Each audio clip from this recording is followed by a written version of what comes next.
Boa tarde a todos. Então, vamos iniciar com o nosso seminário. Primeiro, uma questão. O nosso ar-condicionado não está dos melhores. Aí vocês podem ficar à vontade se a temperatura estiver muito elevada de abrir a janela e outros recursos aí de sobrevivência. Então, agora, a outra está ligada. Vamos ver se é suficiente ou não. Então, daremos início ao seminário temático ou Governamentalidade e Neoliberalismo.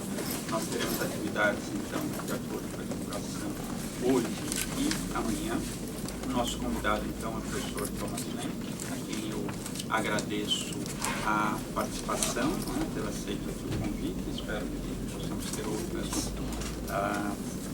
outros contatos posteriormente.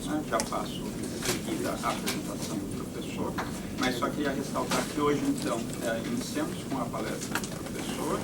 Amanhã nós temos atividade das 10 às 12 horas, também uma conversa, então, com o professor. Às 14 horas, nós planejamos uma mesa redonda, mas o professor Lemke terá de sair mais cedo, que ele também irá participar de uma atividade no Rio de Janeiro. Então, estamos mantendo o horário, mas daí para uma conversa entre nós, para uma apresentação aqui da casa. Então, o nosso palestrante aqui, o professor Lemke, é professor da Universidade Goethe University em Frankfurt, estudou ciência política, sociologia e direito na mesma universidade, onde recebeu seu título de PhD em ciência política. Premiado em 2007 com uma bolsa Heisenberg e em 2014 com a bolsa Opus Magnum da Fundação Volkswagen. Desde 2002 é colaborador do Instituto de Pesquisas Sociais de Frankfurt.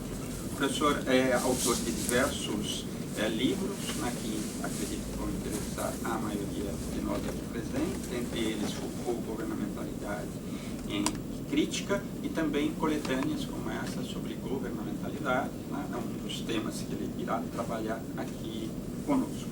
Então, eu passo a palavra ao professor, já agradecendo aqui a presença no nosso departamento, na nossa pós-graduação.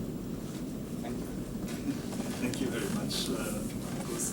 I would like to thank you for presenting me, and it's a very curious situation because I didn't understand what you were saying, but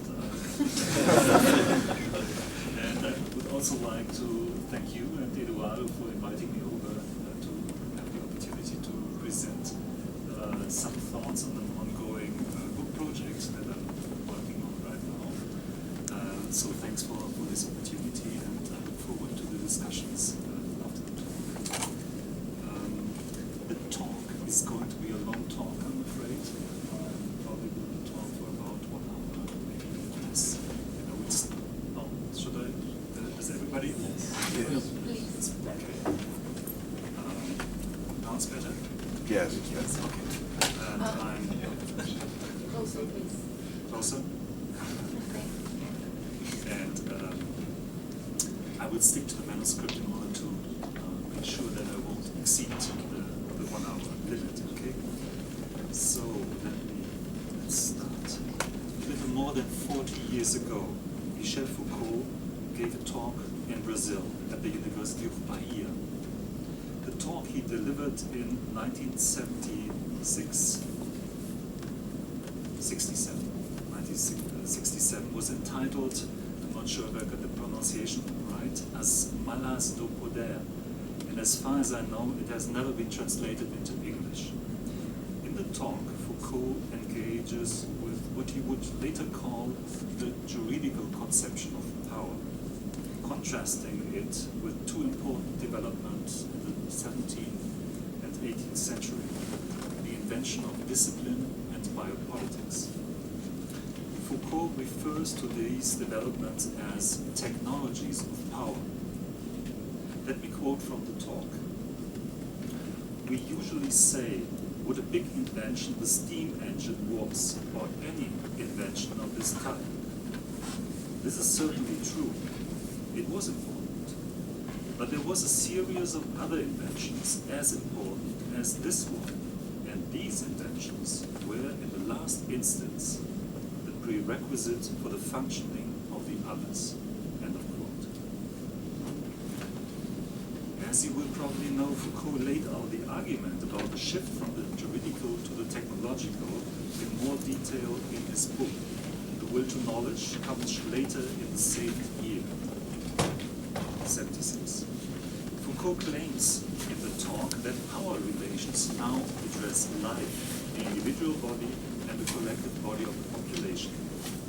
And then Foucault makes a remark that I would like to take as the central theme of my talk. I quote, "Power has become materialist." Doesn't Interrupt you for a second, I think it's a little opportunity. Acho que tá desligado. Em geral é um botão. Otherwise I can try to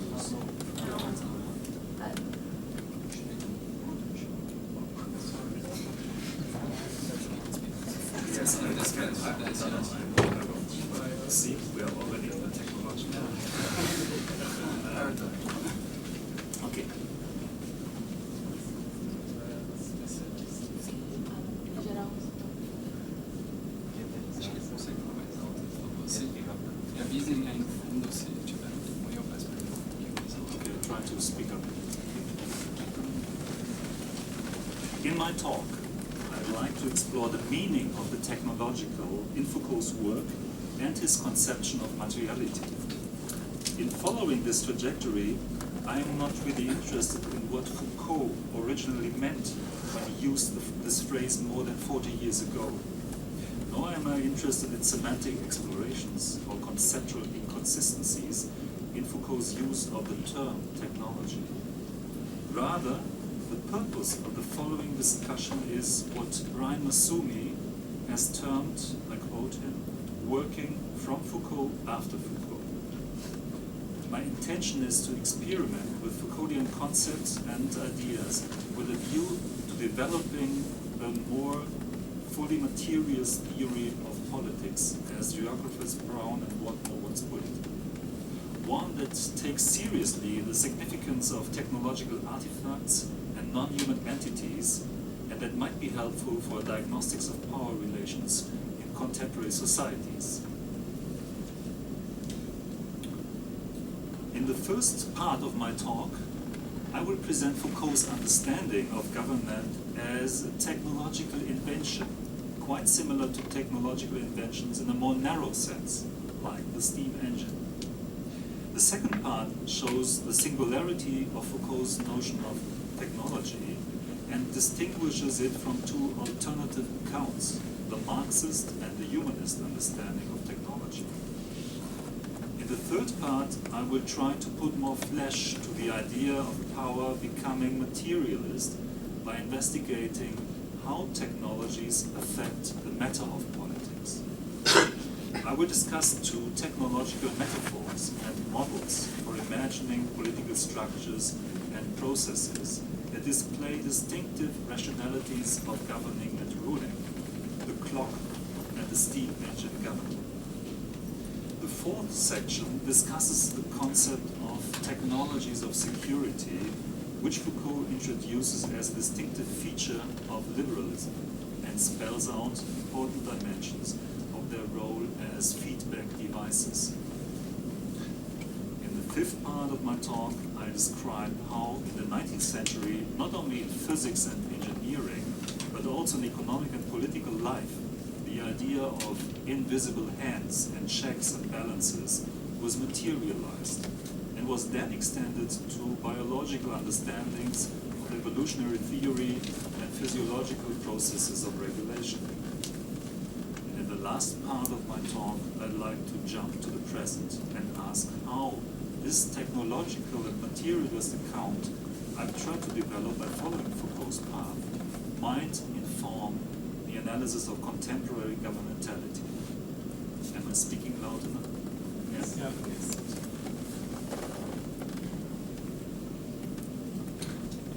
Let me first note that the notions technology and technique appear in Foucault's work from the 1950s onwards. He frequently employed the two terms interchangeably, but there is still a certain coherence and systematicity in his usage. Two phenomena are particularly striking. First, while technique already figures in Foucault's earliest writings, the term technology appears in his work from 1974 onwards. It was only when Foucault focused on what he then called technologies of power that he used the notion of technology. Second, the overall frequency of use of both terms increased significantly after the mid-1970s, especially in his lectures at the Collège de France of 1978 and 1979 on the history of governmentality, and in his subsequent work, Technology and Technique acquired central significance. They provided him with a way of connecting practices of political government with forms of self-government, or what Foucault finally came to term technologies of the self. Foucault observes that our traditional understanding of technology is often restricted to what is considered hard technology. He stresses that government, I quote, is also a function of technology, end of quote. Thus he argues for expanding the use of the word technology to re-articulate it within an analytics of government.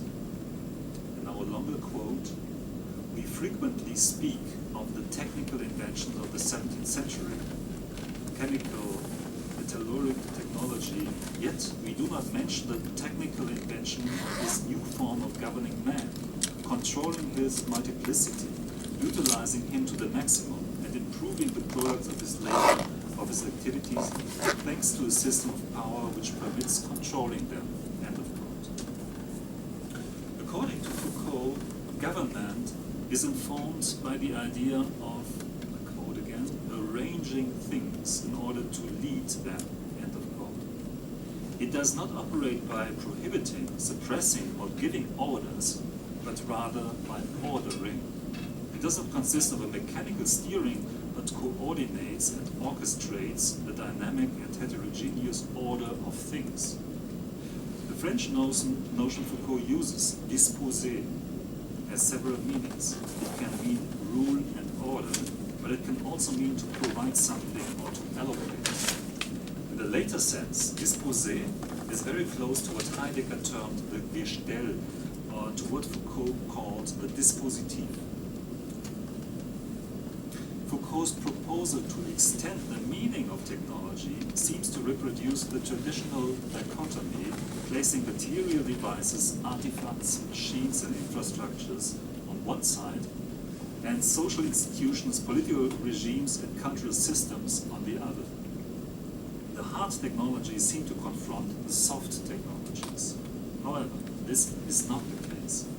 On the contrary, Foucault proposes an integral concept of technique. He takes up the Greek root of technology and links it to the arts, crafts, or skill, combining material instruments and social practices.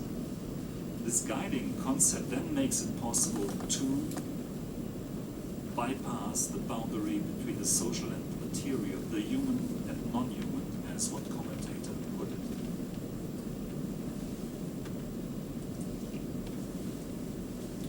Foucault's wide sense of technologies conceives of them as kinds of knowledge, activities, and practices,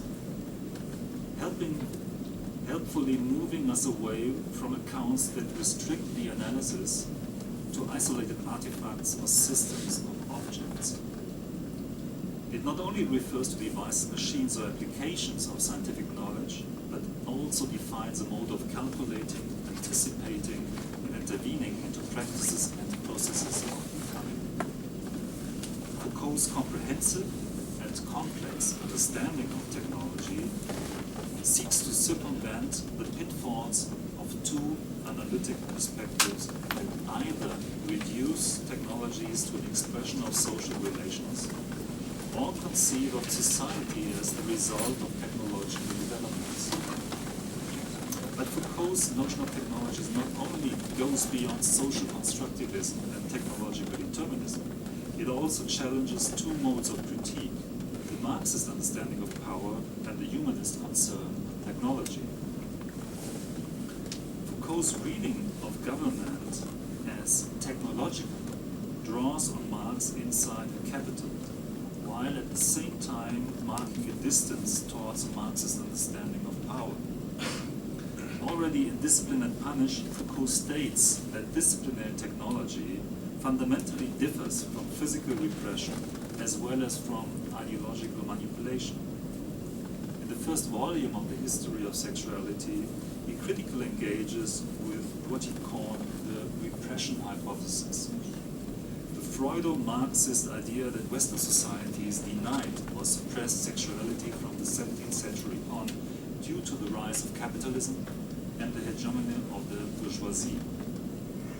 By contrast, Foucault holds that what he called the technology of sex was invented by the bourgeoisie in order to produce their own distinct kind of discourses, sensations, and truth, thus affirming the body rather than negating it. I quote Foucault, "The primary concern was not repression of the sex or the classes to be exploited, but rather the body, vigor, longevity, progenitor, and descent of the classes that ruled."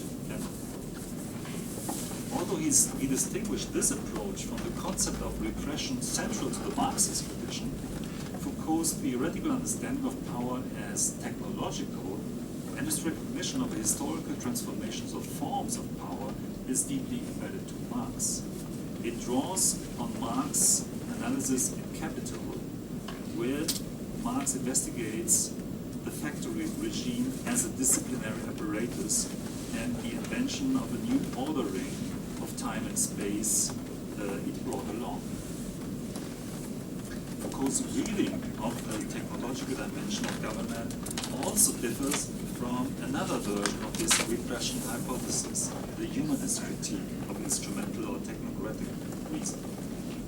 From Carl Schmitt's thesis that technological reasoning distorts political decision-making, via Horkheimer's and Marcuse's critique of instrumental reason, and the nexus of technological organization and social domination, to Habermas' understanding of science and technology as an ideology of industrial societies, there has been a permanent concern in social and political theory that technology is intrinsically alien to the political sphere.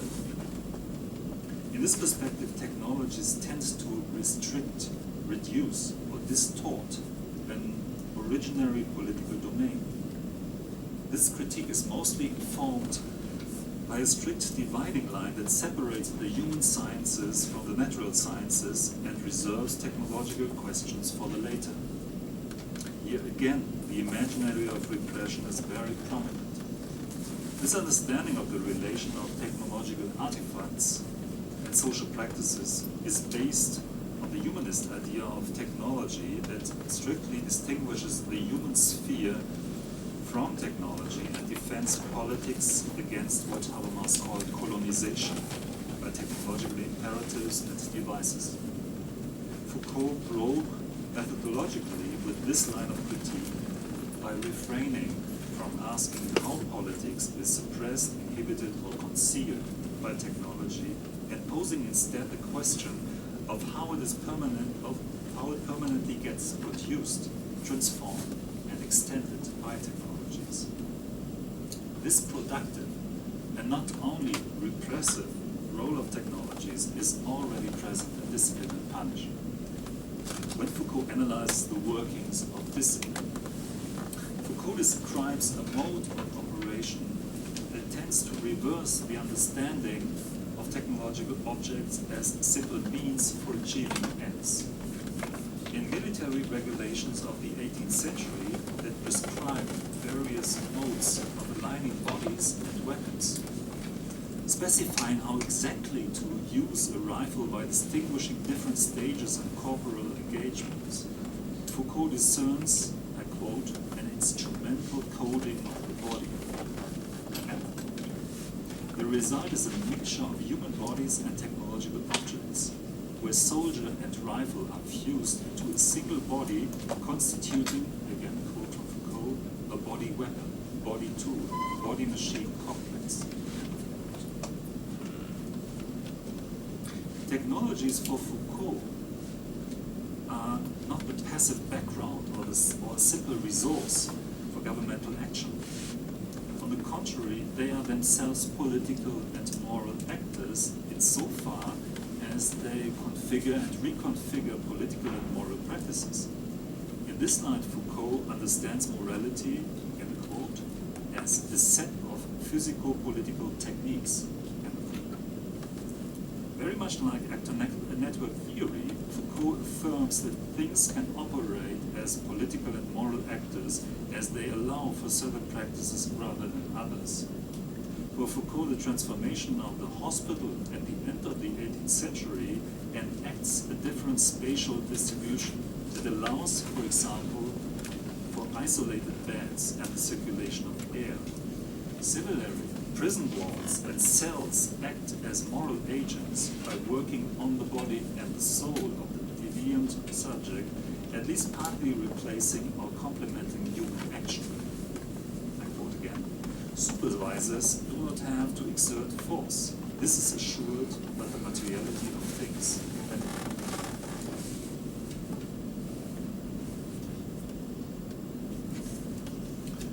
Let us now try to put more flesh on this idea of power becoming materialist by investigating how technologies affect the matter of politics. Let us start with the observation that technological developments have often shaped representations of the state.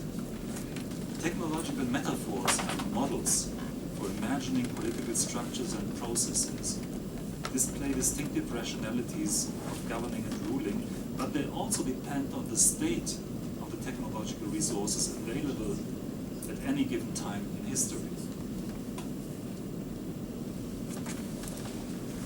The historian of science, Georges Canguilhem, has shown this Descartes' understanding of the human body as a mechanical system had important implications for the way the operations of politics were imagined.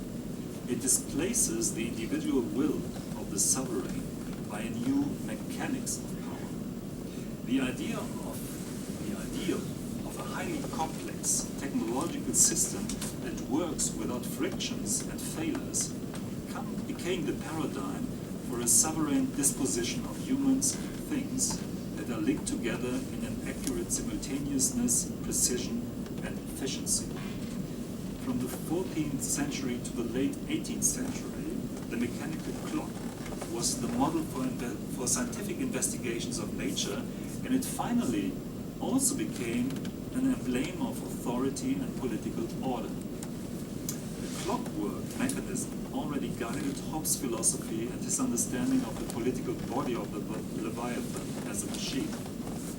It also informed the cameralist and mercantilist designs of monarchical power and remained a recurrent topos of government well into the age of enlightened absolutism. The frequent uptake of the clockwork metaphor in political treatises symbolized the mechanics of power of the disciplinary regime that Foucault identified. The governmental apparatus of this time is conceived of as a complex of causal chains that link causes and effects, with the sovereign at the top as the mainspring that allows everything else to move. The idea of a clockwork state originated in mercantilist rationalist philosophy and defined a static form of modeling in which the governed only figured as passive subordinates and cog-wheels. Liberal government, which emerged in the second half of the 18th century, stressed the limits of disciplinary steering. The population became the target of a different governmental regime, necessitating new and more complex forms of regulation to maximize its biological and economic productivity, its health and its wealth. Liberal government operates not by suppressing or limiting the inherent dynamics and the fluctuations and variations of the governed entity, but seeks to anticipate them, to register them, to hedge them, to canalize and use them, to moderate and control them. Instead of connections between passive cogwheels, governmental technologies focus on an active, highly mobile and difficult to steer collective subject whose productivity will be hampered rather than enhanced by too much intervention. Foucault's analysis of classical liberalism extensively engages with the central argument of liberalism, which postulated that governmental interference with the workings of the economic and social systems of a nation was harmful. According to liberalism, these systems exhibit mechanisms of self-regulation that would maintain themselves in equilibrium at an optimal state due to certain internal properties, while interventions from outside are detrimental. This idea of a flexible and situational control mechanism could be found by the end of the 18th century in a technological model, James Watt's steam engine governor. Its invention was inspired by technological devices at regulating windmills. The centrifugal apparatus was designed by Watt, Watt and his associate Matthew Boulton at the end of the 18th century and installed on the Watt steam engine. A machine considered as inaugurating a new age and the cornerstone of the Industrial Revolution. The governor made it possible to control the steam inflow by means of a flying ball, a design that was further refined in the following decades. Soon, the governor not only became an integral part of every stationary steam engine, it also illustrated the undeniable practical benefits of the principle of self-regulation for a larger public. It worked as a feedback device that modifies and adapts its operations in response to certain information and stimuli.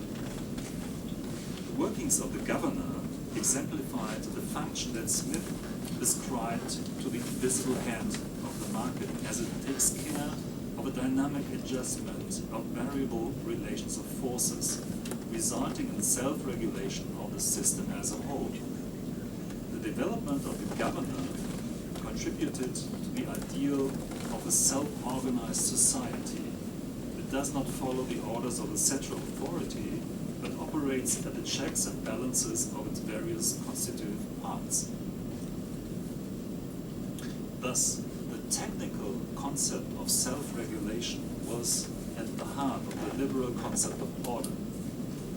From the end of the 18th century on, the ideal state is no longer imagined as a stable and timeless clockwork mechanism, but rather in the form of a dynamic feedback device, exemplified by the steam engine governor.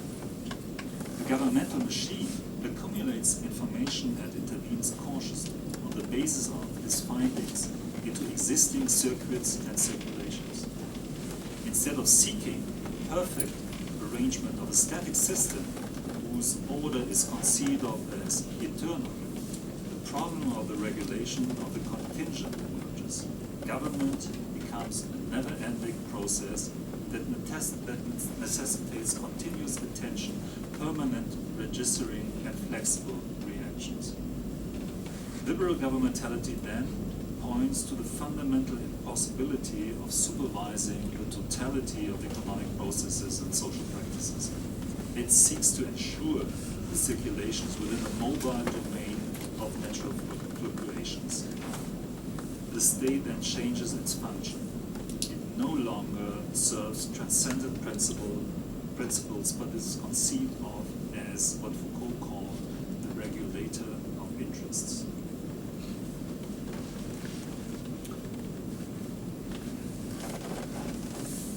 It is quite remarkable that the concept of the feedback system emerged about the same time in technological practice and in economic and political thought in 18th century Britain. While the intervention and refinement of feedback systems in technological practices helped to overcome traditional rigid and fixed modes of control, the doctrine of laissez-faire operated as a critical yardstick for evaluating and finally superseding mercantilist practices. To address this co-emergence of the concept of feedback systems and philosophical writings and practical applications in social and economic thought and also in economic technological devices, Foucault introduces the concept of technologies of security as a distinctive feature of liberalism. These technologies of security are a precondition of the liberal concept of freedom, which ensures, I quote Foucault, the possibility of movement, change of place, and processes of circulation of both people and things. Thus, technologies of security do not discriminate between acting on humans and non-humans, but rather address what Foucault called the interplay of reality with itself, going beyond a narrow understanding of matter.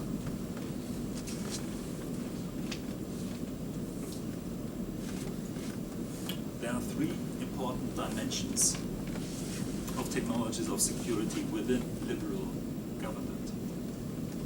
First, they consist in what Foucault called the management and organization of the conditions in which one can be free.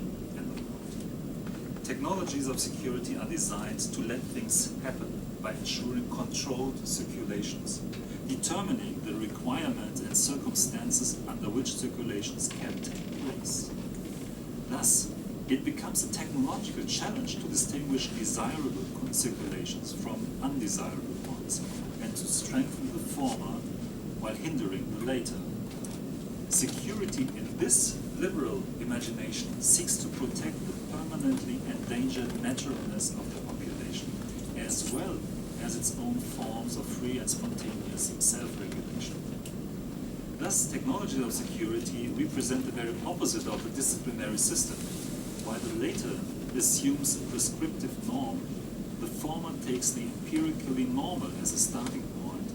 It functions as a regulative norm, allowing for differentiations and variations. Second, the regulation of the population relies on forms of knowledge that are often scientific and technical. Government is no longer an art that could be taught or written down in manuals. It is a science that relies on different domains of systematic knowledge and technical expertise. Technologies of security operate within the space of the uncertain and contingent, aiming at anticipating and controlling future events. They address, again a quote from Foucault, series of events or possible events, of series that will have to be regulated within the multivalent and transformable framework. Within this new governmental rationality, statistics is transformed from a science of the state to a technical knowledge.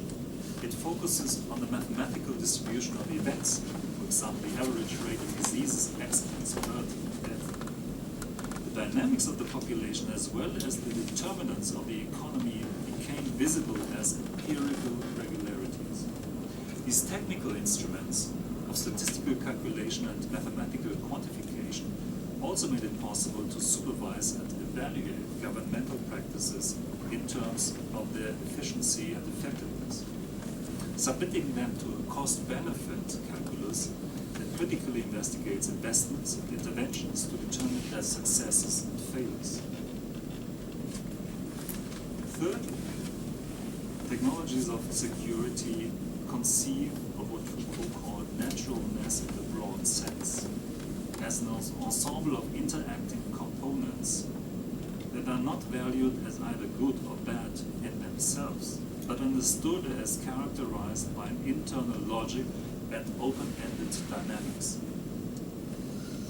They focus on relations between elements instead of working on singular and isolated entities, seeking to adjust and accommodate the assembled reality to achieve certain ends.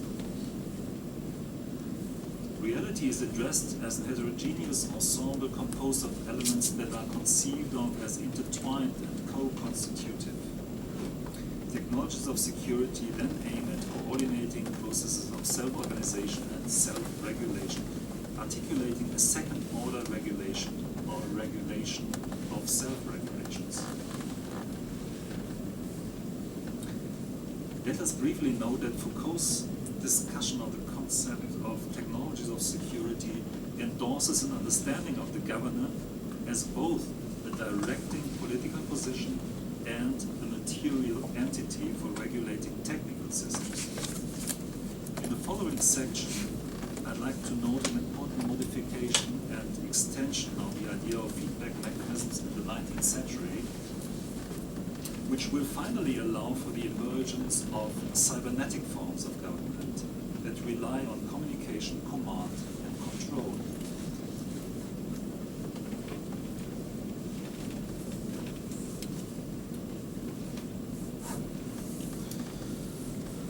While social and technical feedback mechanisms were well known by the end of the 18th century, the British physicist James Clerk Maxwell emphasized a new aspect in the second half of the 19th century.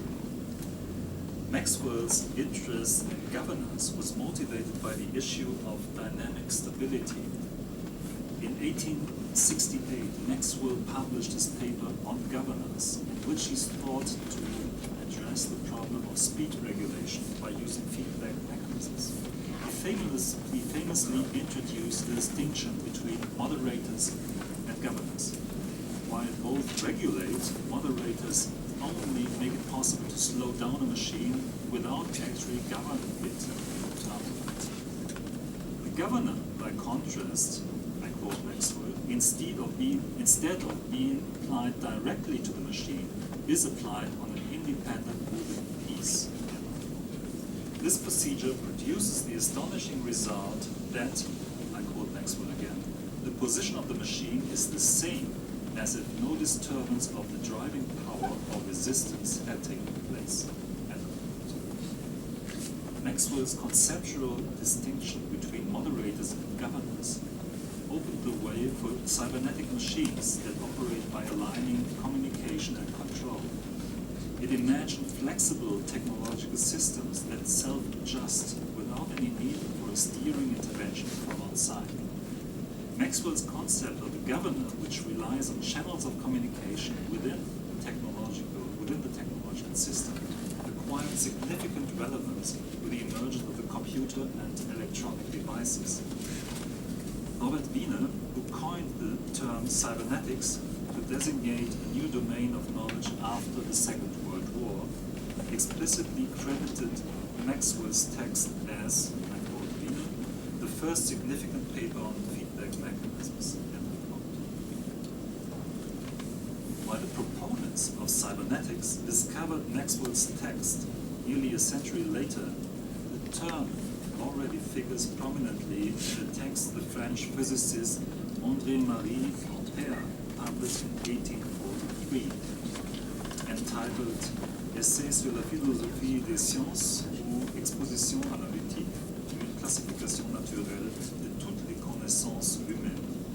In this essay, Ampère calls for a new science that he terms kybernetique, and I quote Ampère, deriving from the word kybernetique, that was initially used narrowly to denote the navigation of a vessel, but already for the Greeks assumed a much wider meaning of an art of government in general. Ampère relates the understanding of government or governor to their original Greek meanings. It is the ambition of the essay to classify the totality of human knowledge. In this context, Ampère links cybernetics to what he calls a theory of power, understanding both as dimensions of proper politics. Politics, thus understood, consists in permanent regulation, specifying and redefining the objectives and taking up the knowledge of humans and things to arrive at a form of government that operates self-referentially and immanently.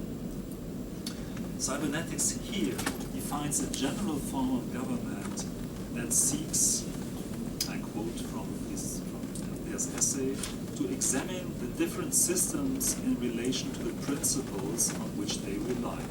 End of quote.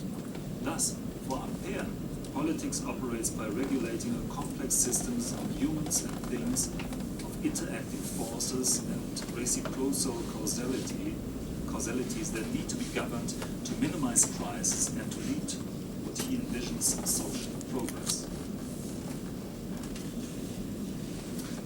Foucault discusses the meaning of Kubernetes in several of his lectures at the Collège de France.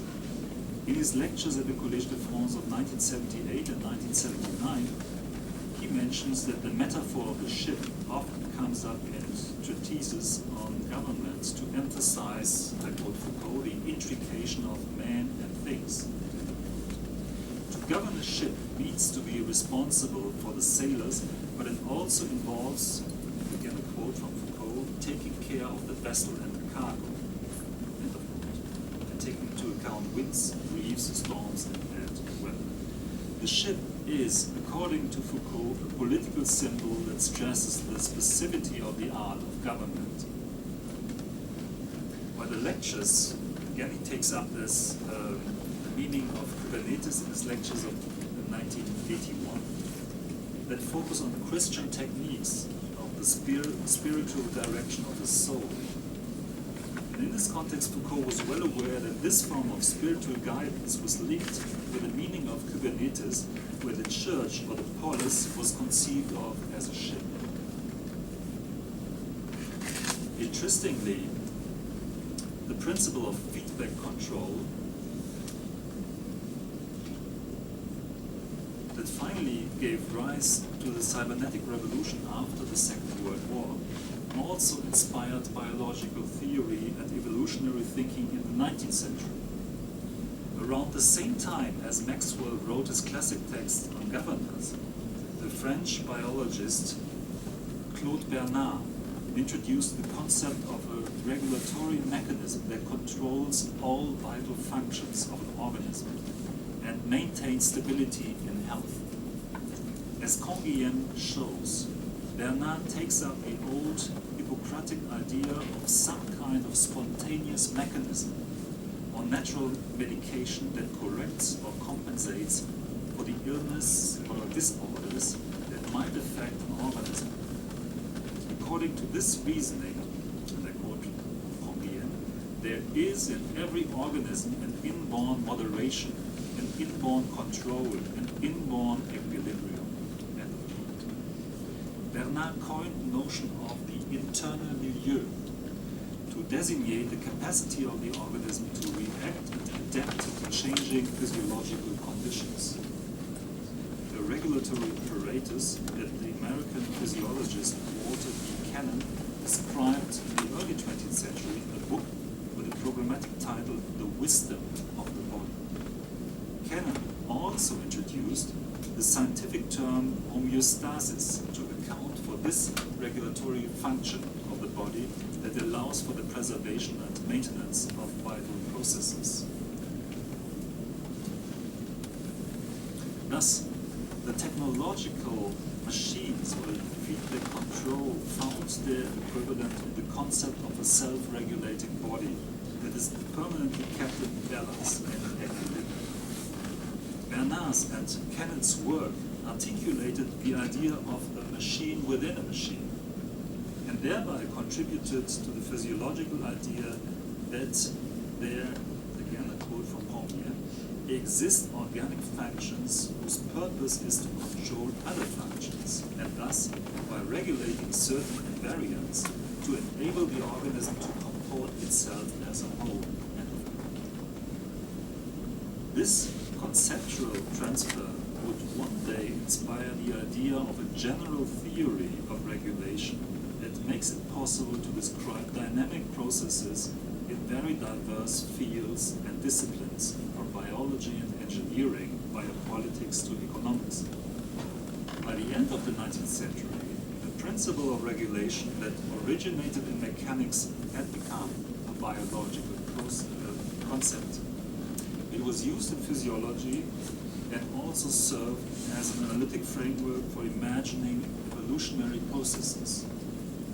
In an attempt to conceptualize dynamic stability in evolutionary history, Alfred Russel Wallace, one of the most important protagonists of early evolutionary theory, compared Watt's feedback mechanism with the workings of natural selection. A longer quote from Wallace. The action of this principle is exactly like that of the centrifugal governor of the steam engine, which checks and corrects any irregularities almost before they become evident. And in like manner, no unbalanced deficiency in the animal kingdom can ever reach any conspicuous magnitude, because it would make itself felt at the very first step by rendering existence difficult and extinctions almost sure soon to follow.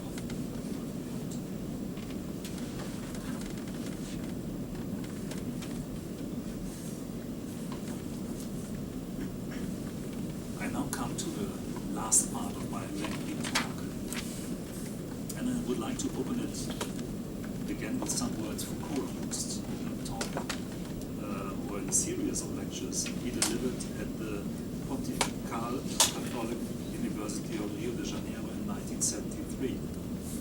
I quote from the beginning of this lecture series: "What I would like to tell you are some things that might be inexact, untrue, or erroneous, which I will present as working hypotheses with a view to a future work effort." It is very much the same spirit that I would like to present the following ideas to you.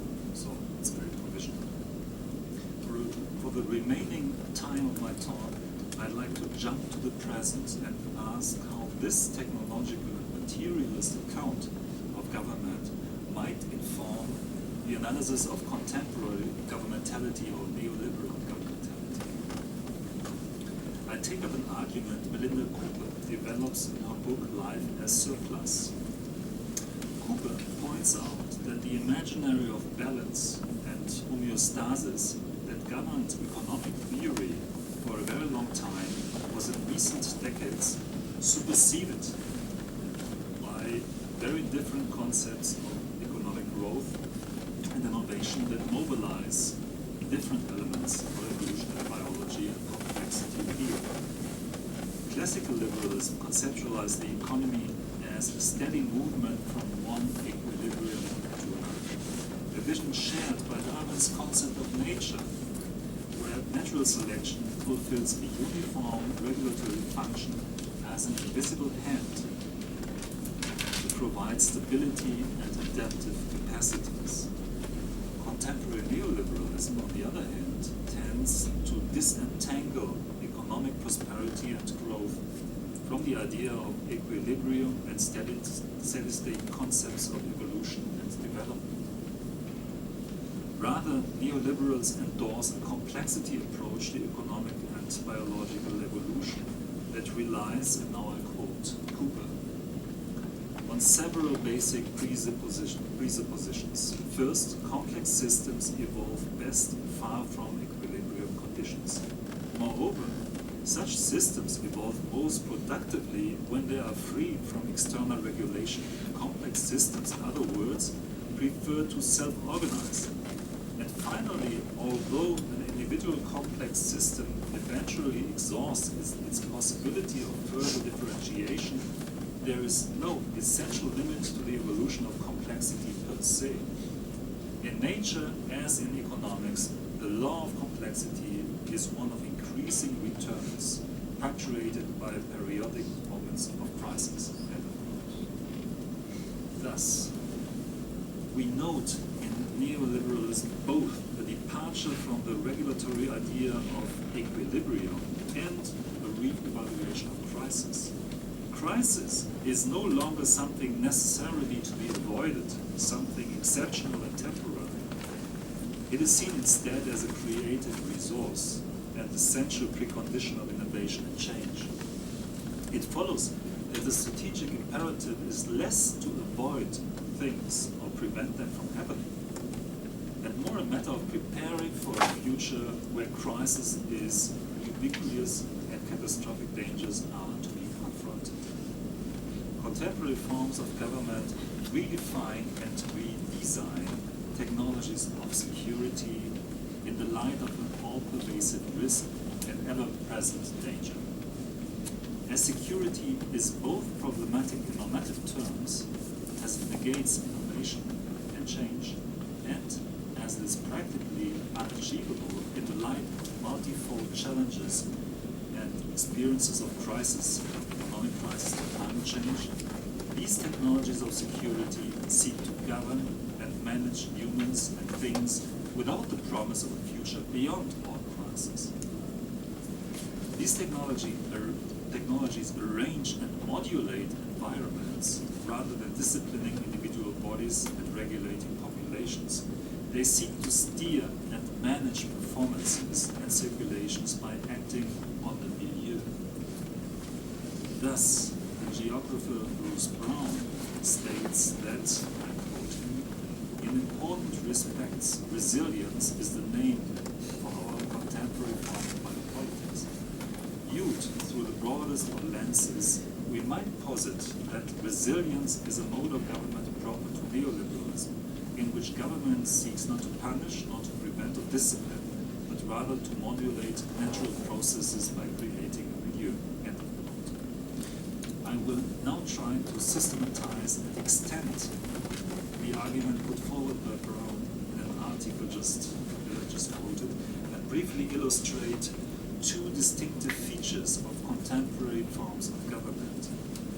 First, the shift of focus from molding subjects to managing circulations, and secondly, its attentiveness to and appreciation for what might be called, following Jane Bennett, the vitality of matters.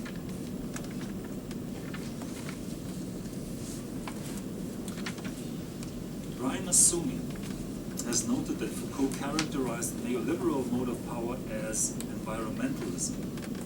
This term has nothing to do with social movements that address environmental issues or are united by concern for nature.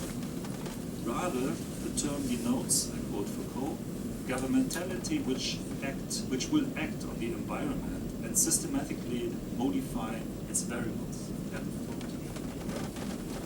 To grasp this mode of power, it is necessary to shift our attention from the focus on processes of subjectivation to the analysis of dispositives conceived of as strategic apparatuses and socio-material associations that form and inform subjects and objects. As Maris and Lezon note, this perspective is not limited to investigating how things shape and affect political subjects, spaces, or strategies, but, and here I quote them, extends to the political capacities of things in their own right. End of quote. Let me present two examples to illustrate this point. Brown discusses the fact that current car models mostly contain a new technical device that measures fuel efficiency. While the conventional fuel gauge simply signaled when it was time to refill the tank, the new gas consumption meter targets the act of driving itself, encouraging the driver to economize his or her use of fuel. I quote, crucially, this does not occur through law, nor through confinement or discipline, but rather through acting on the environment of the driver, in this case through the design of the apparatus itself. Indeed, the driver is configured here less as a thinking subject than as part of the relay circuit within the car itself. Following Brown, it might be possible to state that the subject here is neither conceived of as an essence that predates power, nor as the effect, power relations, nor as the effect, but rather as a milieu of power. In this perspective, we are witnessing a shift from the subject to what Brown calls a car driver assemblage. This also necessitates going beyond the focus on the individual will or rational choice. The driver subject is not simply reacting to certain stimuli and signals from his or her environment. Rather, quote again, these signals are also increasingly registered at a pre-individual effective level, such that the responses of the individual increasingly approximate the automatic responses of the machine. This may indeed be a neoliberal mode of government, but if so, it relies no longer on molding subjects but on modulating effects. Jennifer Gebers provides a second example in a case study on the Connected Sustainable Cities project developed by MIT and Cisco. In her analysis, the project's vision of a smart and sustainable city, that's the project, vision of a smart and sustainable city, seeks to reconcile environmental sensibility with economic growth.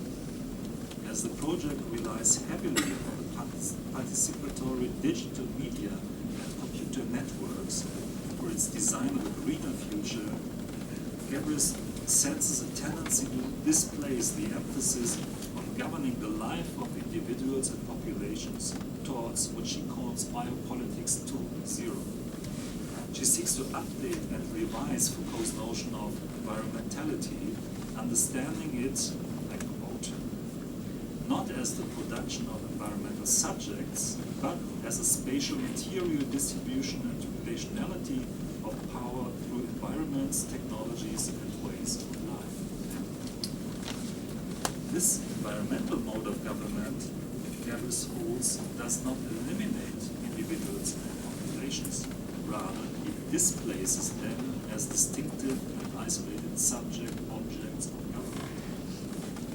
While the environmentally responsible citizen remains an important operator within the Connected Sustainable Cities project, it is targeted as a responsible node, quote from the text, through processes that might generate individuals, ambient and malleable urban operators that are expressions of computer environments. Individuals are not singularity demarcated or erased, but variously contingent and responsive to fluctuating events, which are managed through informational practices. It follows that these, which she calls urban operators, are not restricted to human subjects only. The communication processes also include those between humans and machine-to-machine interaction. Thus, for social and political analysis, it is not sufficient to focus on processes of subjectivation or the government of humans alone. We need to address what Foucault once called the government of things, if you want to grasp contemporary modes of government that operate by designing and acting on them. We come to the second dimension. Another change in contemporary modes of government concerns the shift from concepts of dead and passive matter to an appreciation of what Lemke called the vitality of matter.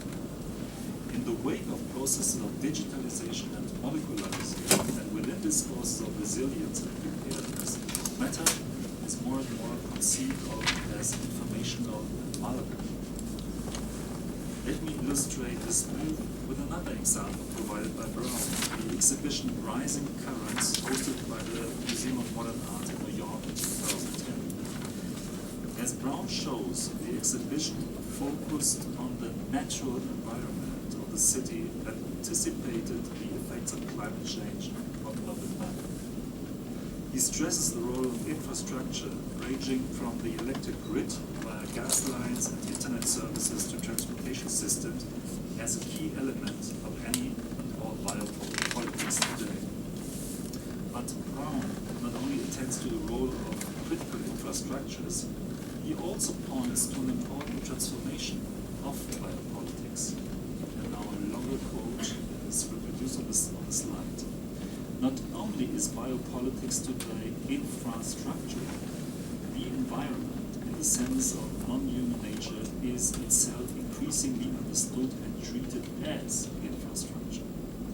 What structured the exhibit and its landscapes was not an ethical approach to the non-human, but the services that non-human nature could provide in the face of rising sea levels due to global warming, storm surges, or a combination of both.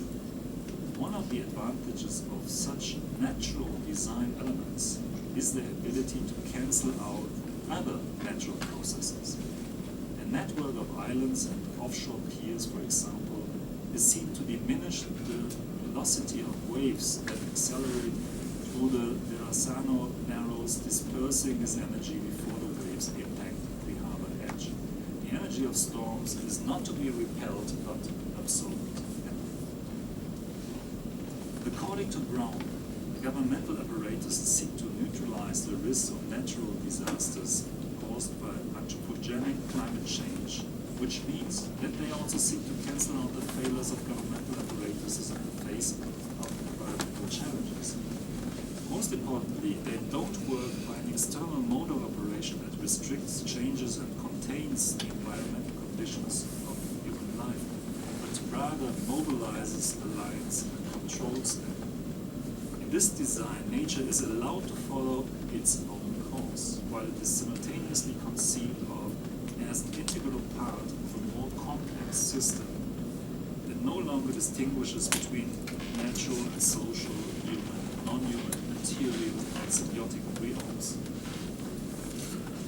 Again, a quote from Brown's text: "The naturalness of nature appears as an object and means of government at a particular historical moment, one in which society and nature come to be seen as a single integrated system, and in which the concept of resilience ties together diverse practices into a system of correlation."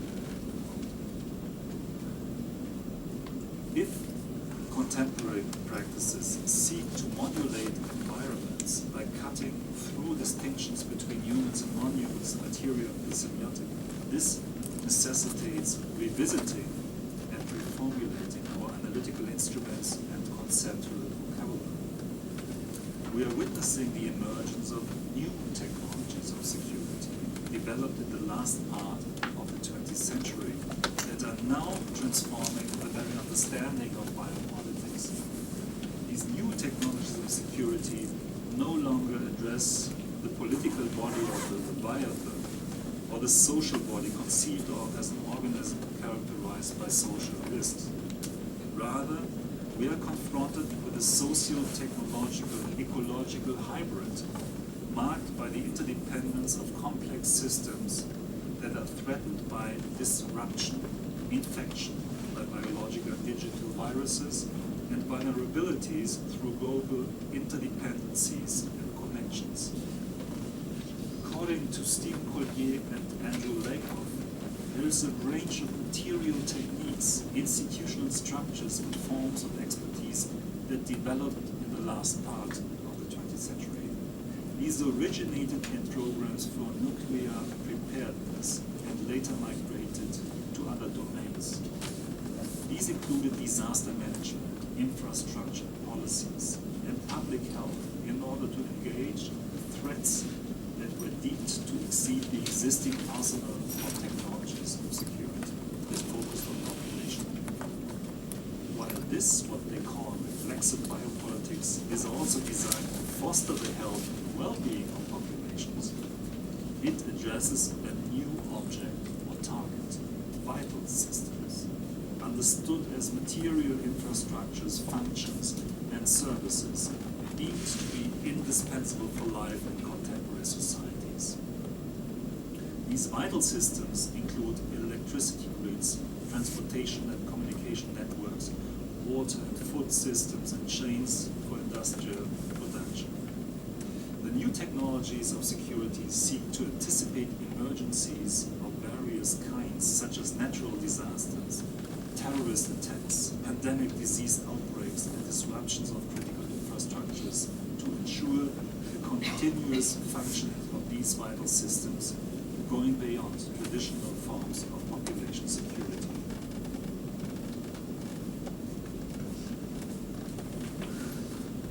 A longer quote from the text by Collier and Lakoff. These two forms of biopolitical security differ in their objects of concern, knowledge practices, and norms.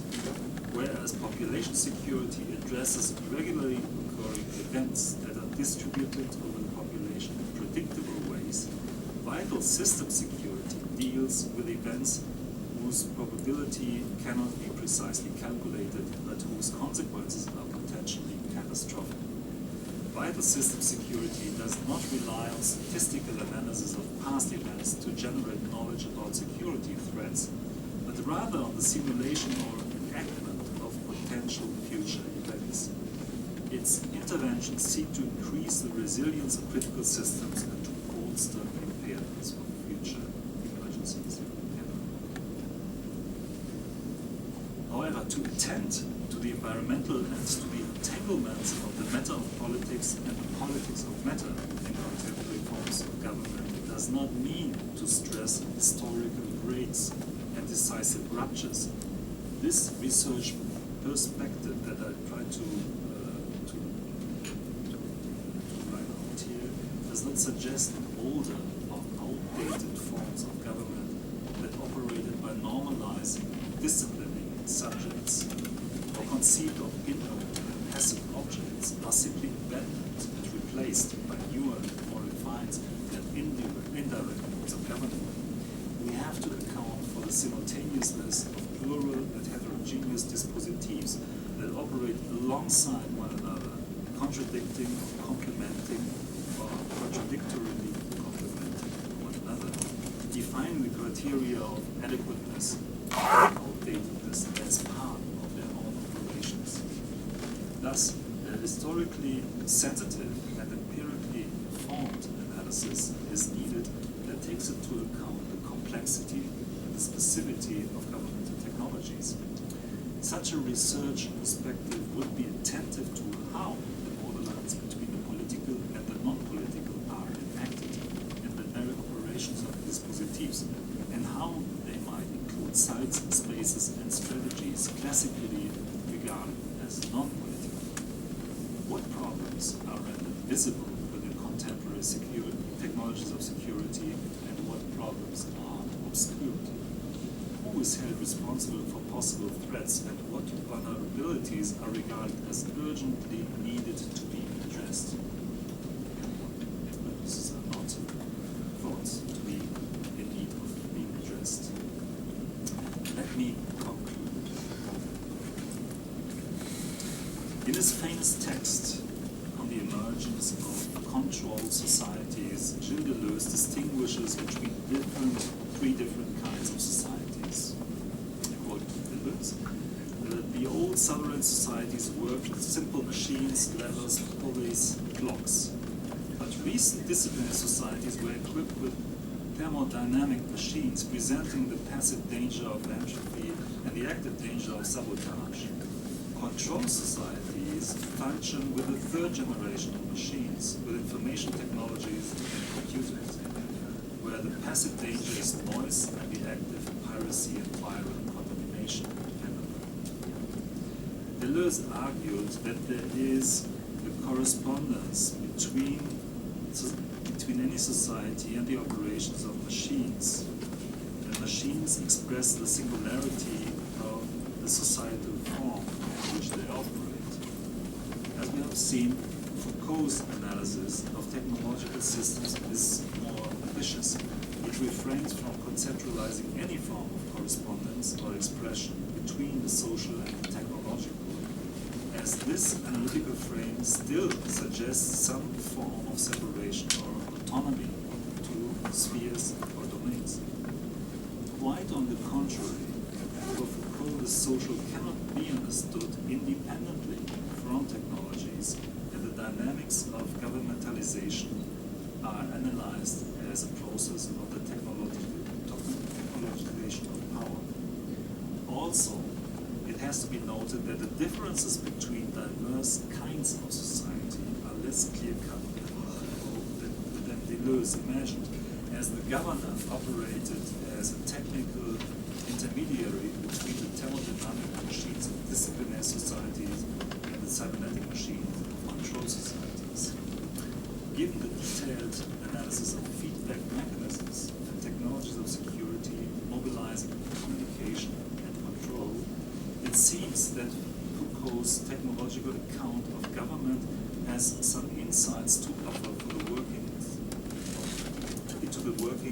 of present-day cybernetic machines, rather than restricting the productivity of power to the limited domain of the social, as Karl Barad has claimed. Foucault suggests a different concept of the social that operates with a comprehensive understanding of technology and thingness, and is attentive to the strategic selectivities and the political impact inscribed in the operations of contemporary dispositif. It gives rise to the concept of government of things that makes it possible to analyze the sharp distinction between the natural on the one hand and the social on the other, matter and meaning, as the distinctive instrument and effect of governmental rationalities and technologies, or as a specific form of ontological politics.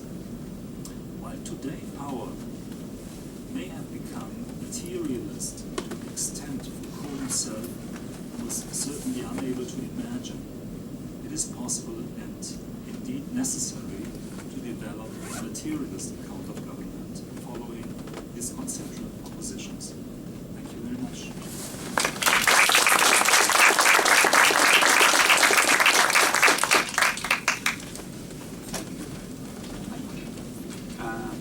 Agora podemos abrir então o debate. O Eduardo Alto aqui ao meu lado pode traduzir as questões em inglês.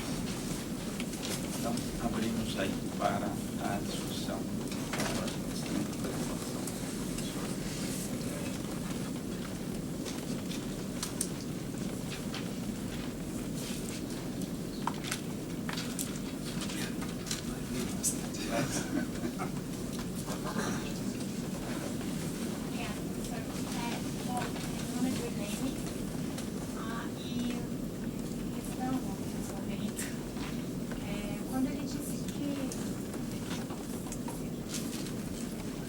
Sobre o neoliberalismo, o objetivo é não punir, não prevenir ou disciplinar, mas modular o processo natural de criação melhor. Desenvolver um pouco mais essa ideia sobre o que estou pensando nos processos, no efeito dessa nova governamentalidade nas técnicas políticas.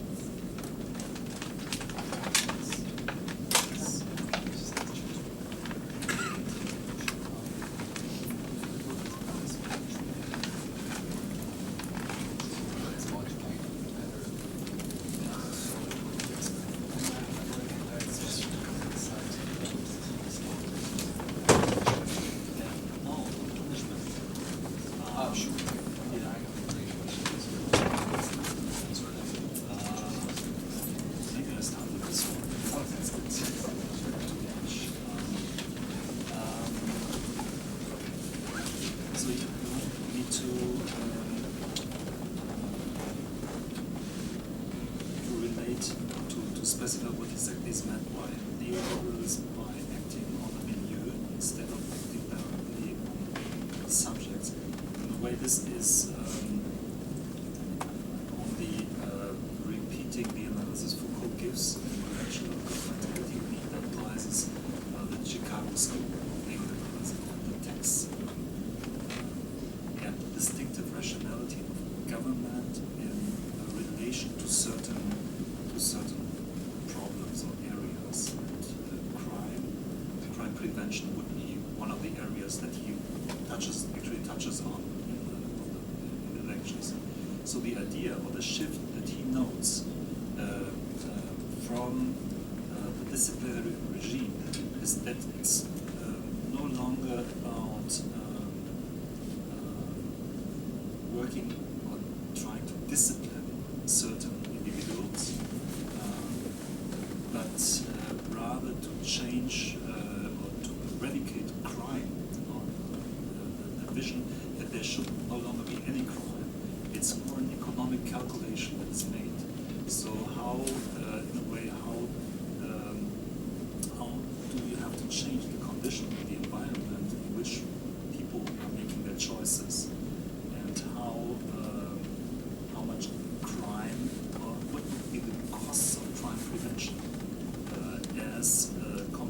to how much does it, how could we support a certain level of let's say, thefts, for example.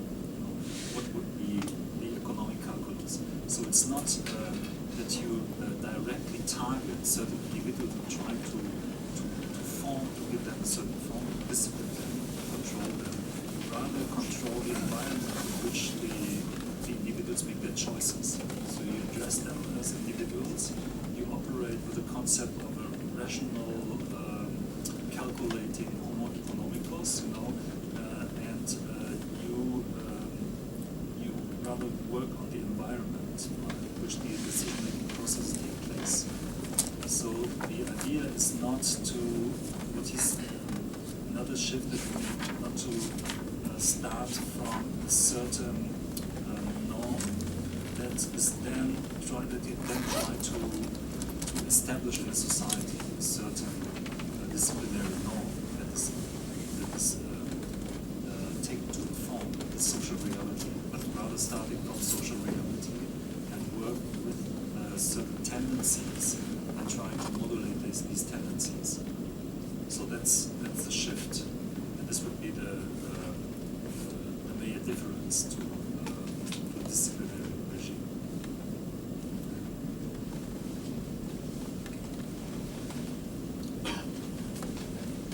Mr. Lemke, I would like to thank you for the opportunity of being here and watching you say so profoundly about all those issues. I am enrolled in my name is Bernardo, I'm enrolled in the master's program at the International Relations Institute here at USP. And the international relations theory, those who are based on the Foucault writings usually do discourse analysis, but the frontier, we have a problem that sometimes we cannot really connect this part of Foucault, the practices part, and the discursive formations part. And it's something that I'm trying to work it out, how I would be able to bring it, all this governmentality concepts and the relations. I would like you, sir, to talk a little about, for a known,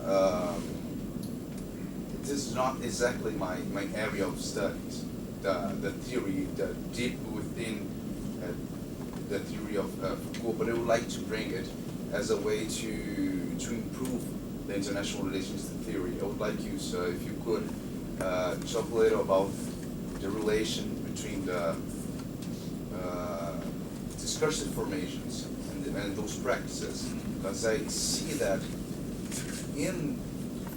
I don't need to go out of Foucault to find those answers, and I would like for you also, sir, not only to talk about that relation, but also how could one do a research where I can, in using Foucault, study not only the discursive formations, but also the practices that are completely related with them. That's my question. Maybe it's too shallow question, but... No, I mean, it's a very profound question. The question, as I understood it, it's about the relation, between the discourse and the material, between what's sometimes called the material and the semiotic. And I think that, for me, for example, I was briefly referred to Karen Barat, that one of the criticisms she advances towards Foucault is that he didn't bring out or clarify the relation between the discourse and the material. This is one of the critical points that she raises. And I think that the critique is mistaken. For me, the interest in Foucault is exactly that from a certain point in his own work, he encountered problems. Let's say from the archaeological phase to the more genealogical, or whenever you want to fix the timing. But for me, at least, what he did after already in discipline and punishment, especially in this lecture on governmentality, is exactly to circumvent or to make a more complex understanding of the relationship between the discourse and the material. And then these notions come up, for example, the notion of dispositif that I will talk about tomorrow. For me, exactly the interesting thing about the notion of the dispositif is that it tries to integrate what was formerly known as the archive or the episteme or the discourse, and then it becomes dispositif, where it tries not to disentangle the material from the discursive, but in a way tries to have them on the same epistemological level. So it's not that we have on the one hand the discourse and the other the practices. So you have something already in the archaeology of knowledge, discursive practices, and later notions like practices in his later work on dispositif are exactly conceptual proposal to go beyond these distinctions between discursive on the one hand and material on the other. So it's only, he treats them as elements or dimensions of the same thing. The same thing with this distinction between governmental rationalities and governmental technologies. Would it be applied to a research about institutions of that sort? Yeah. Like our foreign ministry or something of that sort. I would like to see, you see it, the way he left his works after he was gone. Do you see that he could, his writings were like not enough, but do you have material, not only, you said that he doesn't in fact have clearly linked the practice part with the discursive part. How could one take up the challenge to make a research with his work in this? You see if it's possible in a way to do it? Yes, of course. For a month. I don't realize, I don't see the problem, because I think this is a very old debate, and I think if you just look what people do when they use Foucault, for example, in science and technology studies, a field that I'm now working in now, I mean, the whole area of material semiotics, it's exactly from the very word they try to bring together the material and the semiotic without distinguishing between the two. So that's Henry Moll or John Law are doing. Exactly, they are just focusing on practices. And part of, you can look at practices from a more discursive dimension or more material dimension, but it's the same. It doesn't make any sense to have on the one side discourse and the other practices. I would look for notions like dispositif or enactment or whatever. So practical, some kind of analytic, theoretical instrument that allow you to go beyond that.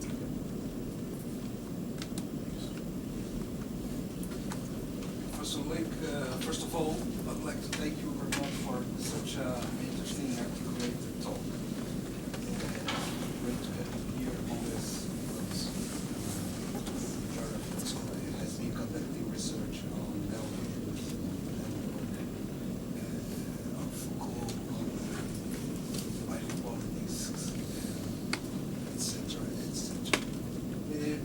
Because of these qualities, it's difficult to react to your talk. But I'd like to put to you just one question. There seems to be some correlation between the emergence of neoliberalism and the development of this integration between materiality and technology.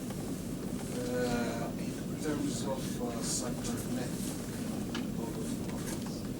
I was wondering whether this is compatible or there is some kind of tension between this trend trend, the expansionistic trend, or economic expansionist trend that seems to accompany neoliberalism.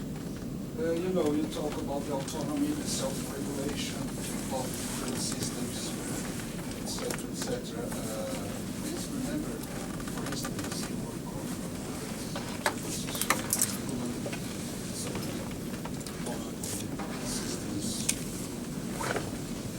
There seems to be some kind of convergence.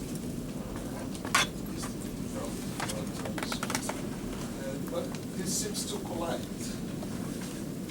with neoliberalism, precisely if we take neoliberalism as a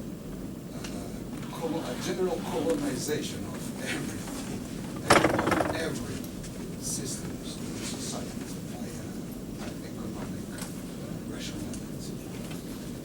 So I talk about this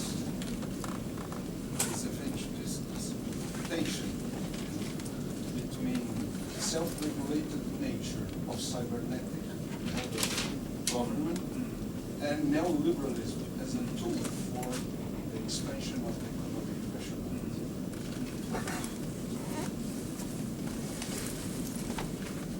It's a difficult question because there's so many dimensions that you wrote. Because it's not, it's a certain concept of settlement. It's something that try to bring out and talk is that, let's say, the classical idea of self-regulation, where it moves from one equilibrium to another, but you always, no matter the horizon, is the equilibrium. So you have a move, a temporary instability, but you know when it will end in another stable equilibrium. And this, in a way, is over. And this was linked also to a certain regime for this example. You have this movement, a very orchestrated way of demand and supply, and certain arrangements between workers' party movements and the large corporations and their interests. So we are beyond that kind of stability. And so self-regulation became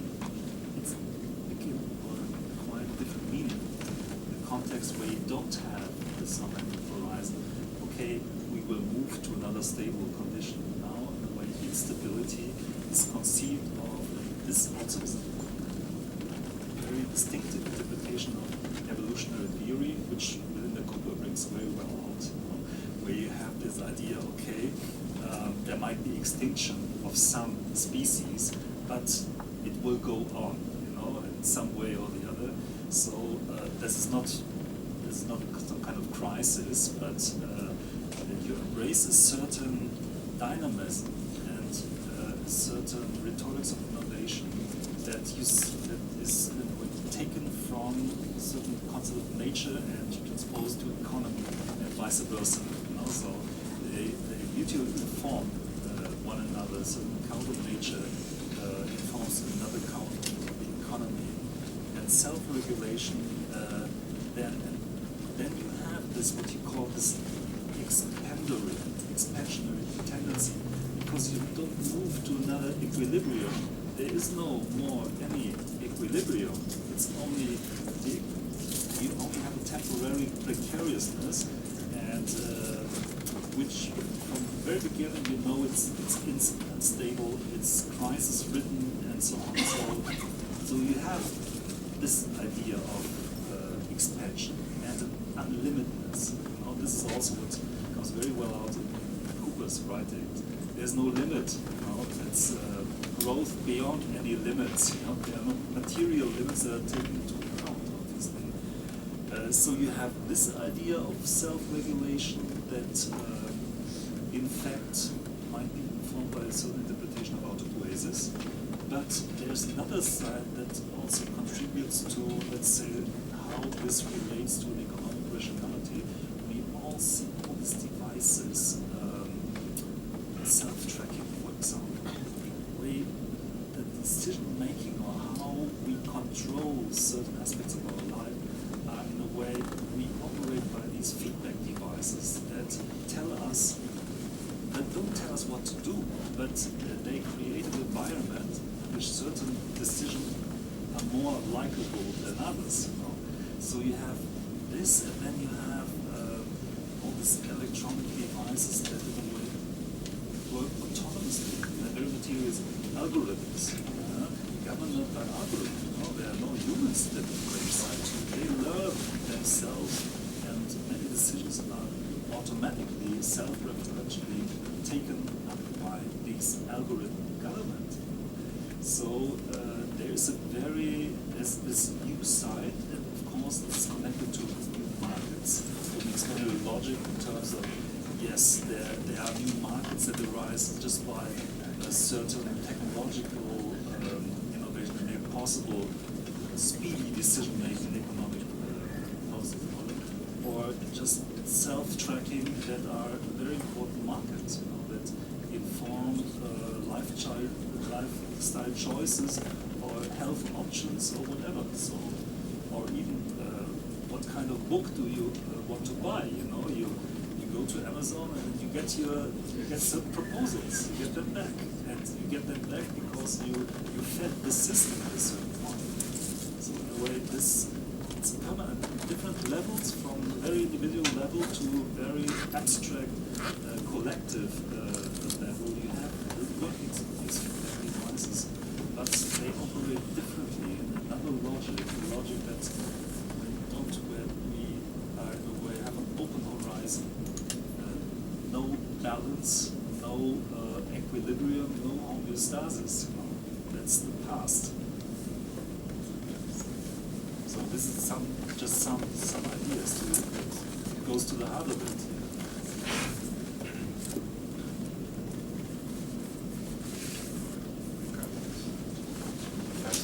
Thank you very much for the talk. I would like to ask you if you could please to talk about the individual body in nowadays and under like cybernetical control or under the control society, the Deleuze's control society. What's the individual's body's place now? Because, well, we know about the centrality of the body in Foucault's analysis. Could we still talk about this centrality nowadays, about this importance of the individual's body, or not anymore? The disciplinary technologies used to produce a body, disciplinary body. Do we have a body production today? What kind of body is our society's productive? I mean, what I'm trying to show is that in fact we need to enlarge the focus. You know, it's not focus on the individual body as a target, let's say, of disciplinary technologies has to be enlarged so far as it has to be related to other kinds of bodies, not human bodies, for example. So the idea of, okay, we're talking about bodies, meaning individualized bodies and human bodies. So how do these bodies interact with other bodies that might be non-human bodies of all kinds? You know? It might be technological, material bodies. How are these, let's say, bodies in a more narrow sense or more traditional sense, how are they linked up with these other bodies? So how do they relate to what I was just referring to, taking up information about certain physiological processes or certain performances, and how does this inform what Brown was saying on a pre-individual level, so to say, on an effective level?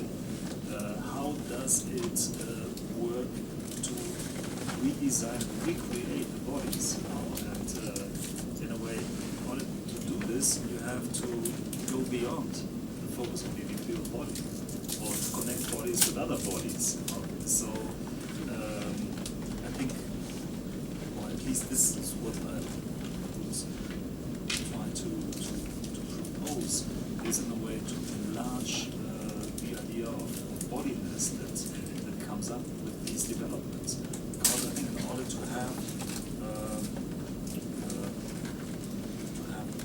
thorough social or political analysis, you have to know what's at stake, what concept of bodiness or the entity that is actually governed needs to be reconsidered or revised in light of these developments.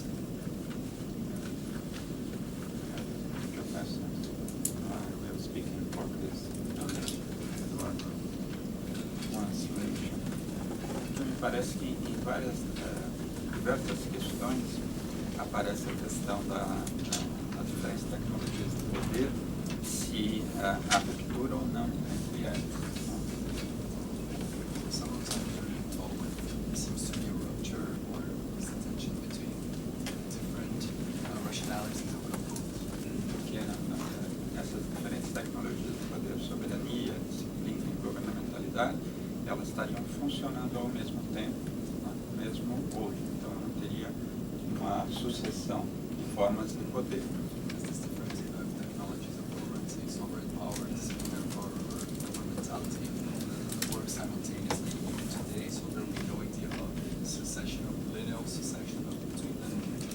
Então, por exemplo, no caso do indivíduo, né, nós teríamos ainda mecanismos disciplinares, produzindo um corpo disciplinar e um corpo governamentalizado ao mesmo tempo. So for instance, if you take the individual, there are still techniques who control them in a very similar way, and also at the same time there's a governmentality, a governmental body. Então, central para pensar essas questões não seria a noção de dispositivo, que de alguma forma essas diferentes racionalidades estariam amarradas, né, no dispositivo. So wouldn't the notion of dispositive be central for analyzing this idea of the assemblage of these different technologies of government and rationality? Wouldn't that be the central concept? Dispositive? And the second question, more general, mais geral, como você vê, qual a sua interpretação em relação nesse momento, né, a hegemonia em defesa da sociedade e o modelo da guerra, né, que está funcionando? The second question, how do you see the difference between Foucault uses the model of war, especially for disciplinary society, E a mudança para o modelo do governo. and the shift to the model of the government. So how do you see this shift to the model of war? Is it still important? Yes, in a way, I knew that in presenting these different rationalities of the government, it's the risk was that there is a linear, succession of the modernization of power, so to say. And at the very end, I try to correct this idea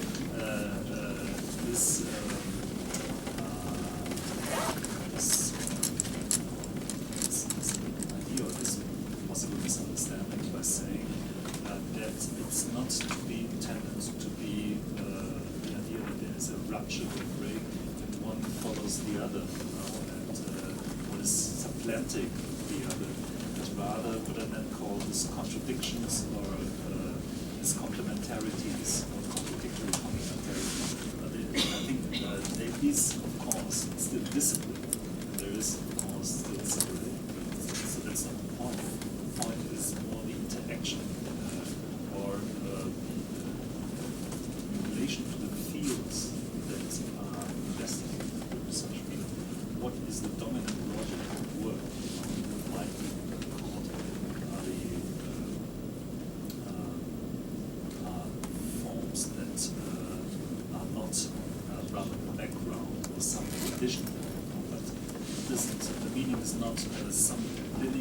concept of history, where just we move from sovereignty to discipline to now biopolitics or whatever, or biosystem security.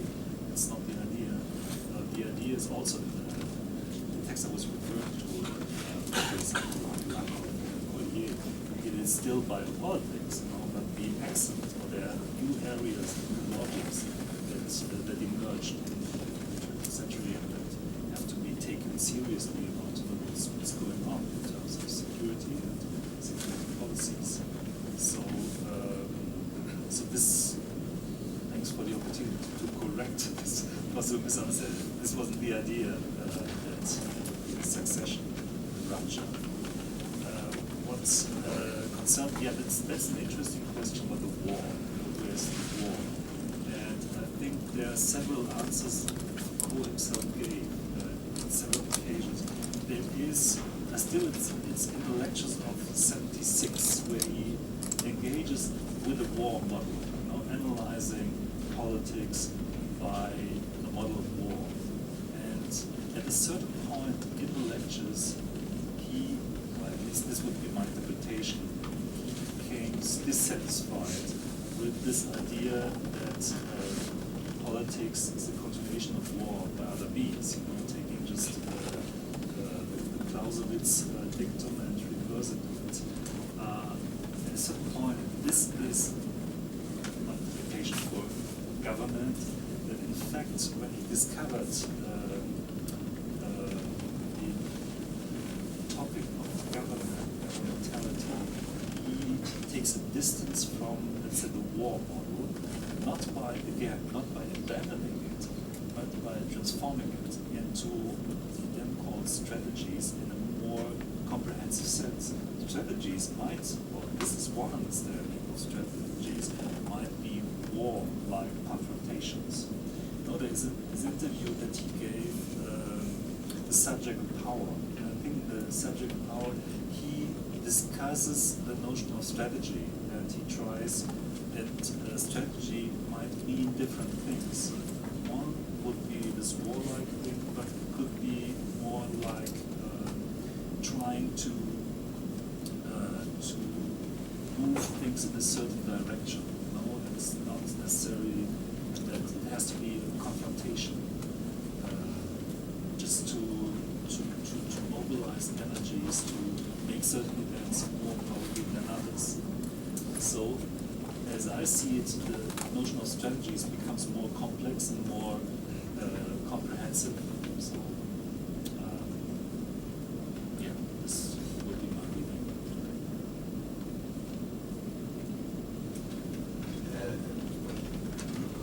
É mais uma dúvida, uma parte teórica, em relação à questão do Marx mesmo, para entender um pouco melhor. Do Marx. Okay, Marx. Okay, so a question, a theoretical question regarding the relationship between what you presented in Marx and Foucault. Na questão do neoliberalismo, hoje, e do capital financeiro, essa questão da análise hoje da situação até da ecologia política, existem autores como André Gorz, que tratam de uma outra linha teórica, né, que vão... So there are several authors from the Marxist side which analyze neoliberalism or financial capital from a different theoretical line. More Marxist. Partem de uma crítica do Marx, justamente para pegar a questão do consumo, não o homem cidadão, mas a questão do consumo, hoje o neoliberalismo ligado a isso, a criação de consumidores, não mais cidadãos. So the idea is to start from Marx, but also to critique the idea of the citizen in Marx and analyze neoliberalism more central on the idea of consumption and consumers. Authors like André Gorz, for instance. E o Foucault, que coloca a questão do controle e vigilância, são também geopolítica, são as questões mais contemporâneas, né, como o mundo que o Gorz também está olhando. So Foucault, when he looks at it, perspective, but it's also the same word as this other line. Mas o Gorz, ele parte da questão justamente do imaterial. Né? Aí o materialismo histórico, Marx, é a questão do material. como isso se liga, o material, esse materialismo histórico, se liga ao Foucault, como é essa relação, num mundo que, nessa discussão do neoliberalismo, tem vários coisas, como por exemplo o Governamentalidade, que colocam uma questão mais simbólica, mais do imaterial, do trabalho das empresas funcionando de uma forma mais imaterial, como publicidade, mundo financeiro, de ações, que é uma coisa mais do campo imaterial. Como fica essa relação? Isso eu queria entender. Porque o materialismo, onde o materialismo histórico entra nessa relação da interpretação? So if you take these lines, where Professor Sandra was very interested in the immaterial, so immaterial labor, advertising, or stock markets, how this becomes increasingly immaterial, not material. So how can you connect that to Foucault's idea of materiality of power, how the immaterial side and the material side relate to each other, especially having the idea of historical materialism? Well, I mean, it depends what you mean by immaterial. You know,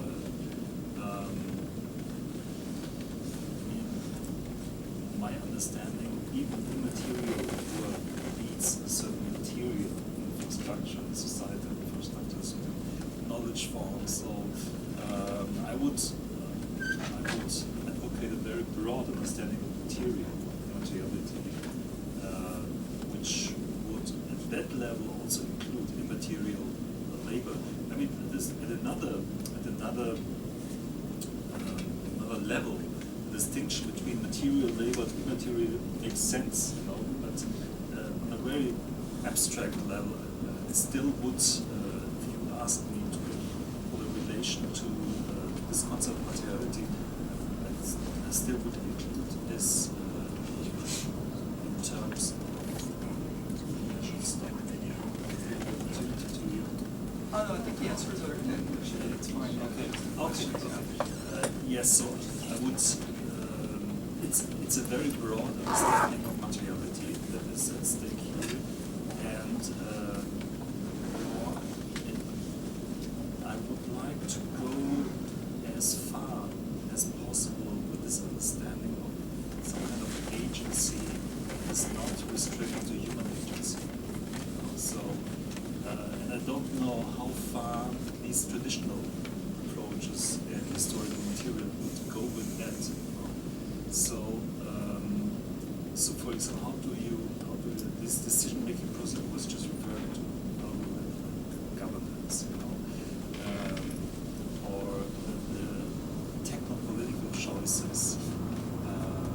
It's very, I mean, the complexity of these dispositive arrangements, in a way, necessitate that you need a very, very comprehensive idea of materiality that is connected to this materiality that you have to revise at least traditional or conventional understanding of matter and materiality as being the stuff, the substratum, the passive thing.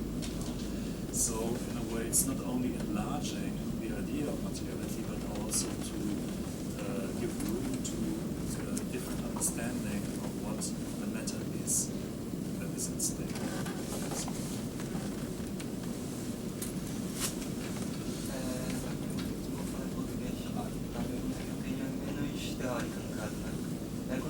Desse processo de tecnologização do poder, né? Como isso pode ser pensado materialmente, quais seriam os limites, talvez, disso, para a gente pensar realidades diferentes? Por exemplo, na Europa, ou nos países desenvolvidos em geral, o acesso a determinados tipos de tecnologia materialmente é muito maior, né? Computadores, etc., as próprias formas de licenciamento são mais rebuscadas. Se a gente for pensar, por exemplo, em países desenvolvidos, existem locais, por exemplo, nem a polícia entra, né? A gente tem ciência de 10 em 10 anos, de IBGE, as formas de acesso dessas pessoas à tecnologia e também a forma de licenciamento dessas populações é bem mais, digamos, precária, né? Existe uma forma de limitação dessa tecnologização do poder ou dessas questões materiais e como isso dialoga com as outras formas, né, de exercício do poder? So this question is regarding the difference between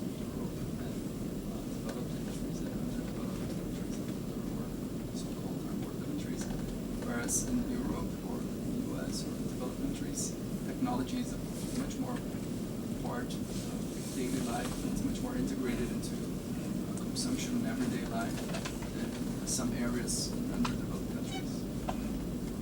There aren't even technology existing there, or at least not in that sense. So are there limits to this idea of technologization of power? Geographical? No, it's limitless. Beyond limit. No, it's because, I mean, becoming technological doesn't mean that you need high tech, or that it's very refined or advanced, or I don't know, that it needs complex electronic information architectures to put this in work. No, it starts with a very basic understanding of technique. That's the basic point where it comes from. And again, this was the question. Technique means some kind of knowledge, expertise of the discursive thing, and it means that it's put to practice, that it allows to do something. So, and if you have this very general idea of technique, technology, it's not restricted to, let's say, high tech or certain regions in the world, because I mean, for the reason I just gave, that it's a very comprehensive idea. So even, let's say, third world countries might use this idea of technique, these technologies of power, but it's also not, you can also, you also have to refrain from these neat distinctions, because there's no clear-cut utilization of technologies that are restricted or reserved for, let's say, wealthy European countries, because many of these technologies, it's what I said in response to your question, it's a mixture of different technologies. Also, let's say, third world countries might have very advanced technologies that are applied in these countries, maybe for solving particular problems, nutrition problems, or the development of certain agricultural sectors, or you have a certain elite that uses them. So it's not that it's completely absent, but it's a heterogeneous landscape where you might be confronted with absolute poverty and the absence of any technological devices of more sophisticated kind.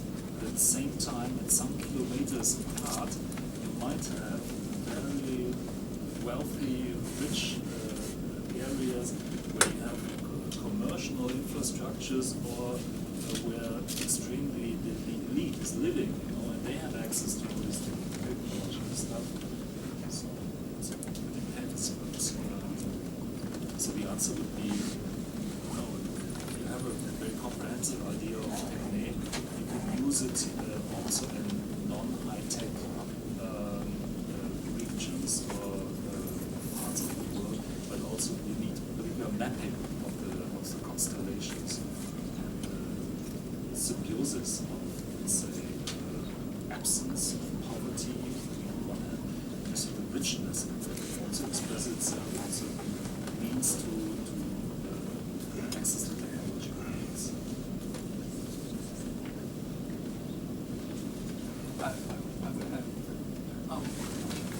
I'd like to make a question in Portuguese because we are in Brazil, so you translate this. É o seguinte, é uma questão, eu deixei por último porque é uma questão que não é exatamente sobre a apresentação que ele fez, teórica. Eu queria, na verdade, aproveitar a oportunidade de ter um pesquisador alemão aqui sobre essas questões da biopolítica, para formular uma questão de fundo mais histórico, na verdade. So it's not a question specifically about your presentation. I would like to take the opportunity of having a German researcher who looks at these things from a German point of view to make a question. É porque, na verdade, eu tenho procurado, inclusive, textos dele e de outros pesquisadores que tratem um pouco de uma questão que o Foucault discutiu bem nos cursos, que é como é que a política da Alemanha Ocidental, ali no imediato pós-guerra, então a invenção, na verdade, da Alemanha Ocidental, funcionou como um primeiro laboratório do neoliberalismo na sua dimensão eminentemente política, quer dizer, coisas que o Foucault diz, né, mas de maneira indireta. O Foucault não estudou isso, nós sabemos, está usando fontes secundárias, na verdade, mas para falar da produção de consenso político em torno daquela agenda do ordoliberalismo. E eu queria perguntar se ele tem pesquisas, mas aí são pesquisas históricas mesmo, sobre discutam essa questão da Alemanha como laboratório do neoliberalismo, uma coisa mais histórica. So it's more historical question. As Foucault mentions in his lectures, the invention, especially in East Germany, of German neoliberalism, and the invention of the political there as a laboratory. So East Germany as a lab for politics, laboratory for politics. He mentions that in his lectures, but what he's saying is Foucault didn't actually study that, it was just secondary sources. So do you have an account, a historical account of how East Germany did that? How was that laboratory for politics? Especially in the aftermath of the war. But it's not East Germany. Yes. No, it's West Germany. It's West Germany. Yeah. Yeah, I was confused because it's West Germany. Refers to West Germany. But it's a certain interpretation of the development, and I think it's a very plausible development, at least for me, to I mean, the argument, a lot of you already said it in Portuguese, but the argument is that in a way the legitimatory source of new state building after the collapse, after the Nazi dictatorship, after the lost war, couldn't be another Germany as a political reference or a state, but to focus on economic prosperity and in a way to redesign some kind of state project that is built on economic prosperity and economic success. And in a way, this success helps to put a shadow on all the crimes that the German people and the German state committed in the past, the light of the economic process. For me, it's an interesting and it's a plausible interpretation, and it also helps to, considering, because you were referring to historical sources, it's quite amazing if you see, for example, the Conservative Party, the Christian Democrats, after the Second World War, you read their party program, they were completely open to nationalize industries, and it was a lot was shifting, at the time. And so the idea of the soziale Marktwirtschaft, social economy, I don't know, this is the social market. Yes. Economia social de mercado. Yes, right. That this is a project that in a way became then kind of not only economic policy, but a legitimary program. It's really possible, this interpretation, because it synthesizes very different and very different political interests that were there after the Second World War. And they managed in a very short period to put it into this program, and it worked. There was this what in Germany is known the Wirtschaftswunder, this miracle, virtual meaning economic miracle, and it has this miracle effect. Also in terms of, you don't have to relate this to actually something that real process.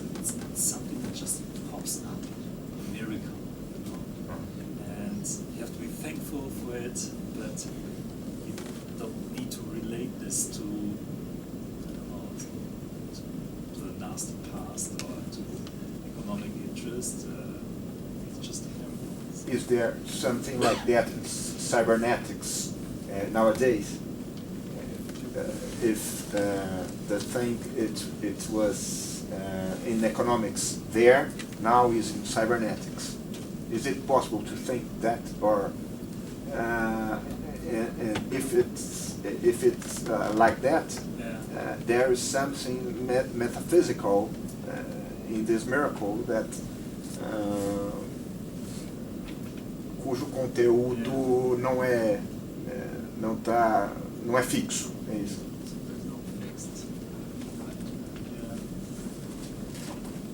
Yeah, but I think I don't understand the connection between the miracle. Because the economical miracle of that time, ele serviu para soldar interesses.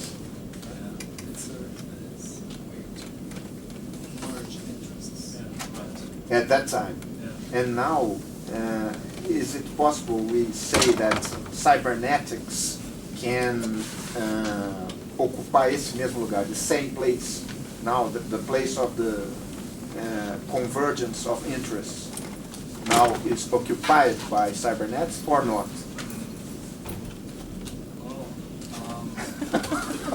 No, I don't. I mean, soziale Marktwirtschaft, social market economy. This was a program that was actively promoted, and it was a party program, Okay. and everybody referred to it. I mean, cybernetics is something in a way. If you, as I did, if I label what's going on today as cybernetics, it's not something that the protagonists actively take up. Okay. They wouldn't label it cybernetics because cybernetics is mostly known to be something, a movement, people working in different disciplines together under the label of cybernetics from the 1940s to the 1960s, maybe the beginning of the 1970s. But mostly people think that's over, Why I think it's interesting and why I think the term is appropriate to use it for what's going on today is that people in cybernetics, they didn't really care if this is human or non-human, if this is artificial or natural. It's the same logic, and it's just it's a technical problem. Everything is a technical problem. How society functions, how engineering is a certain technology. It's just a practical problem. So I think this very this practical approach that doesn't care about ontological distinctions, nature and society. They left it behind. It was a practical and a governing rationality, and I think that cybernetics might be over, but this kind of spirit is very much alive, and this is why I think cybernetics is the idea of feedback and feedback devices and machine operated within a machine, so that the idea of an immanent approach, this is something where I think the notion is appropriate to use it today in this context, but it's not something people would actively use, like soziale Marktwirtschaft. It's more critical or analytic notion. Okay, so I'm going to ask the question. Okay. Vou fazer só duas perguntas para ele, para dos depoimentos, quem sabe para ele. Eu vou perguntar primeiro a respeito do começo da fala dele. Ele falou sobre a crítica do Foucault, a ideia de ideologia, fomentar um pouco a relação à escola de Frankfurt. da crise como se algo constante no neoliberalismo que liga um pouco a pergunta do Aline, eu acho. E vou perguntar um pouco sobre Naomi Klein nesse sentido. So, in the beginning of your talk, you mentioned how Foucault distances himself from the idea, from the notion of ideology, presenting this idea of critique of neoliberalism as governmentality, which is different from the Marxist critique of ideology. But shouldn't one start to criticize the like Foucault's apprehension of ideology? In other words, wouldn't that be a too French notion of ideology, especially Althusser's notion of ideology? So if you go to Adorno's or even Marcuse or the Frankfurt School as a whole, wouldn't there be a different notion of ideology, much more attuned to Foucault's idea?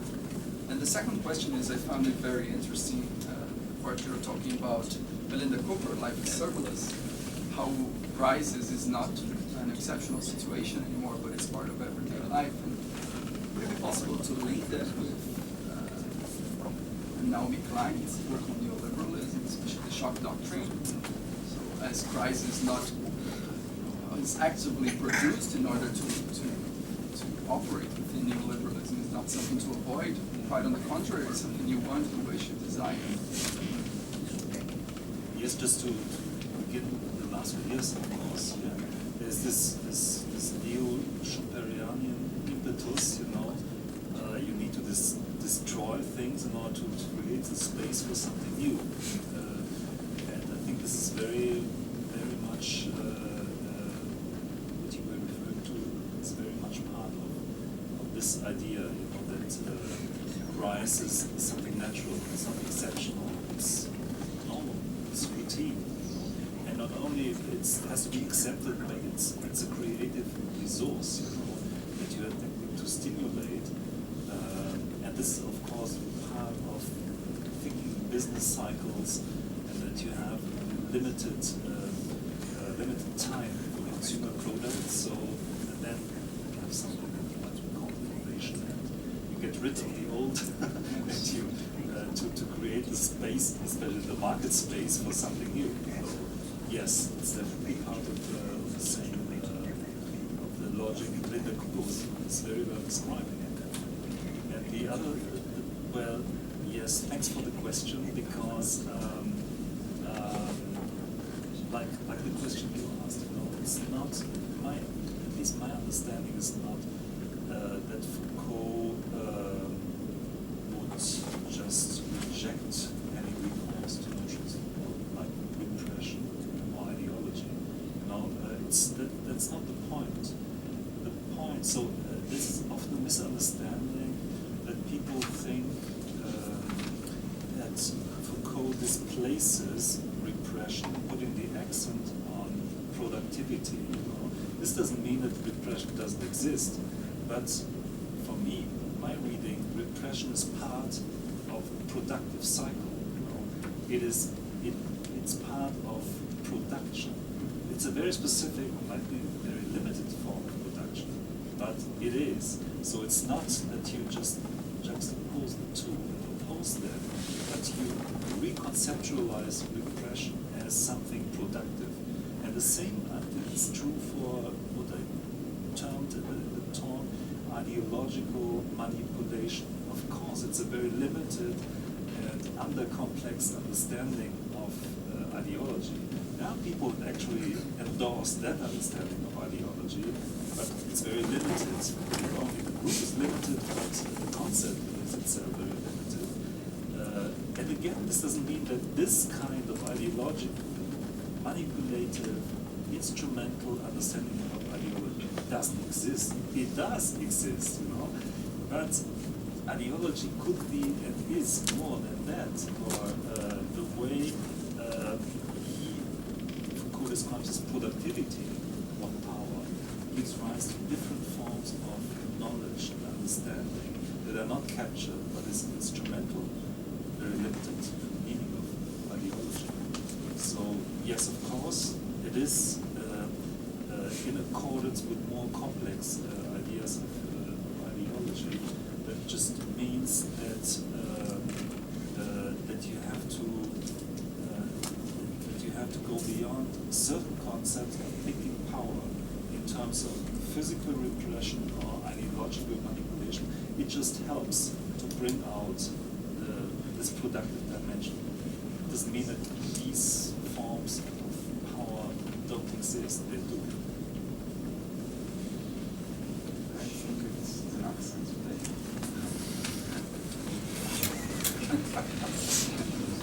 Thank you for exposition. Só lembrando então o público que amanhã então continuamos, temos mais essa conversa das 10 horas da manhã, nessa mesma sala. À tarde, então, já tem a presença do professor Thomas Lemke, será só uma discussão entre nós aqui, provavelmente 2 ou 3 exposições ainda na direção da questão